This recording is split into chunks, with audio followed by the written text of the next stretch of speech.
जय हिंद साथियों। चाणक्य नीति का आज भी उतना ही महत्व है जितना चंद्रगुप्त मौर्य के टाइम पे था। आज हम चाणक्य नीति की अध्याय 13 को लेकर आए हैं। दोस्तों, शुरुआत करते हैं अध्याय 13 में। चाणक्य जी ने क्या कहा है?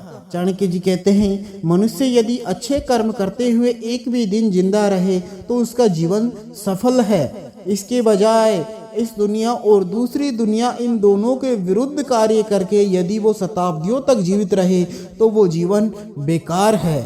आगे चाणक्य जी कहते हैं, जो बात बीत गई इसके लिए सोच ना करो और जो आने वाला है उसके लिए भी चिंता ना करो। जो सामने है उसी की चिंता करो। आज क्या है, आज कौन सी मुसीबत है, इसी की चिंता करनी चाहिए। आगे चाणक्य जी कहते हैं, देवता, अच्छे लोग और पिताजी, ये तीनों स्वभाव देखकर प्रसन्न होते हैं। भाई, वृंद, स्नान और पान से 7 वाक्य पालन से पंडित लोग खुश होते हैं। आगे चाणक्य जी कहते हैं, आयु, कर्म, संपत्ति, विद्या और मरण, ये 5 बातें तभी तय हो जाती है जबकि मनुष्य घर में ही रहता है। आगे चाणक्य जी कहते हैं, हो महात्माओं के चरित्र भी विचित्र होते हैं। वैसे तो ये लक्ष्मी को तिनके की तरह समझते हैं और जब वे आ ही जाती हैं तो इसके बाहर से दबकर वे विनम्र हो जाते हैं। आगे चाणक्य जी कहते हैं, जिसके हृदय में स्नेह है, प्यार है, उसी को भय है। जिसके पास प्यार है उसी को दुख है। जिसके हृदय में प्यार है उसी के पास तरह तरह के दुख रहते हैं। जो इसे त्याग देता है वे सुख से रहता है। आगे चाणक्य जी कहते हैं, जो मनुष्य भविष्य में आने वाली विपत्तियों से होशियार है और जिसकी बुद्धि समय पर काम कर जाती है, ये 2 मनुष्य आनंद से आगे बढ़ते जाते हैं। इसके विपरीत जो भाग्य में लिखा होगा वही होगा। जो ये सोचकर बैठने वाले हैं इनका नाश निश्चित है। आगे चाणक्य जी कहते हैं, राजा यदि धर्मात्मा होता तो उसकी प्रजा भी धर्मात्मा होती। राजा पापी होता है तो उसकी प्रजा भी पापी होती है। सम राजा होता है तो प्रजा भी सम होती है। कहने का भाव यह है कि सब राजा का ही अनुसरण करता है। जैसा राजा होगा उसकी प्रजा भी वैसी ही होगी। आगे चाणक्य जी कहते हैं, धर्म विहीन मनुष्यों को मैं जीते मुर्दे की तरह मानता हूँ। जो धर्मात्मा था पर मर गया वो वास्तव में एक दीर्घजीवी है, ना कि मनुष्य।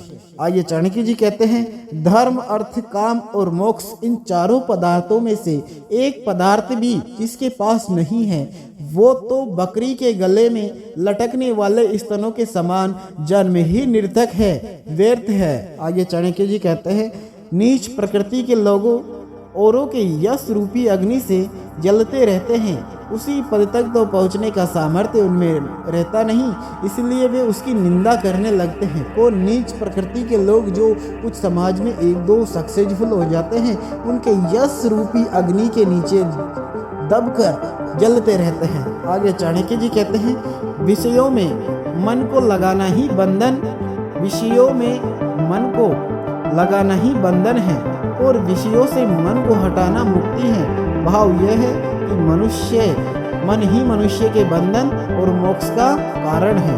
आगे चाणक्य जी कहते हैं, परमात्मा ज्ञान से मनुष्य जब देहाभिमान गल जाता है तो फिर जहाँ कहीं भी उसका मन जाता है तो उसके लिए सर्वत्र समाधि है। क्या? परमात्मा ज्ञान से मनुष्य का जब देहाभिमान गल जाता है, शरीर का घमंड गल जाता है, तो वो फिर जहाँ कहीं भी उसका मन जाता है तो उसके लिए सर्वत्र सब जगह समाधि ही होती है। आगे चाणक्य जी कहते हैं, अपने मन के अनुसार सुख कैसे प्राप्त होता है, क्योंकि संसार का सब काम देव के अधीन है। इसलिए जितना सुख प्राप्त हो जाए उतने में ही संतुष्ट रहो और प्रसन्न रहो। आगे चाणक्य जी कहते हैं, जैसे हजारों गौओं में बछड़ा अपनी ही माँ के पास जाता है, उसी तरह प्रत्येक मनुष्य का कर्म अपने स्वामी के पास ही जा पहुँचता है। आगे चाणक्य जी कहते हैं, जिसका कार्य अव्यवस्थित रहता है उसे न समाज में सुख है न वन में। समाज में वह संसर्ग से दुखी रहता है तो वह वन में संसर्ग त्यागने से दुखी रहेगा। इसीलिए अपने कार्य को व्यवस्थित रखिए, और आपका कार्य व्यवस्थित नहीं है तो आपको संसार में कहीं भी सुख प्राप्त नहीं हो सकता। आगे चाणक्य जी कहते हैं, जैसे फावड़े से खोदने पर पृथ्वी से जल निकल आता है, उसी तरह किसी गुरु के पास विद्वान विद्या उसकी सेवा करने से प्राप्त हो जाती है। आगे चाणक्य जी कहते हैं, यद्यपि प्रत्येक मनुष्य को कर्मानुसार फल प्राप्त होता है और बुद्धि भी कर्मानुसार ही बनती है, फिर भी बुद्धिमान लोग अच्छी तरह समझ बूझ कर ही कोई काम करते हैं। आगे चाणक्य जी कहते हैं, एक अक्सर देने वाले को जो भी मनुष्य अपना गुरु नहीं मानता है तो वह सैकड़ों बार कुत्ते की योनि में रह रहकर अंत में चांडाल होता है। चाणक्य जी ने गुरु का महत्व कितना महान बताया है कि एक भी अक्सर ज्ञान का देने वाला ही गुरु है, और जो व्यक्ति उसको गुरु नहीं मानता है वो इस संसार में दर्दनाक योनियों में जाकर दुख भोगता है। आगे चाणक्य जी कहते हैं, युग का अंत हो जाने पर सुमेरु पर्वत डिग जाता है, कल्प का अंत होने पर सातों सागर भी चंचल हो उठते हैं, पर सज्जन लोग स्वीकार किए हुए मार्ग से कभी नहीं हटते हैं। आगे चाणक्य जी कहते हैं, सच पूछो तो पृथ्वी भर में 3 ही रत्न हैं। पृथ्वी भर में 3 ही रत्न हैं। कौन कौन से? पहला अन्न, दूसरा जल और तीसरी मीठी मीठी बातें। लेकिन बेवकूफ़ लोग पत्थर के टुकड़ों को ही रत्न मानते हैं। तो दोस्तों, पत्थर के टुकड़ों को रत्न मानना छोड़ो और 3 चीज़ों को रत्न मानो, अन्न, जल और मीठी मीठी बातें। तो सदा आप दुनिया से मीठी मीठी ही बातें करना।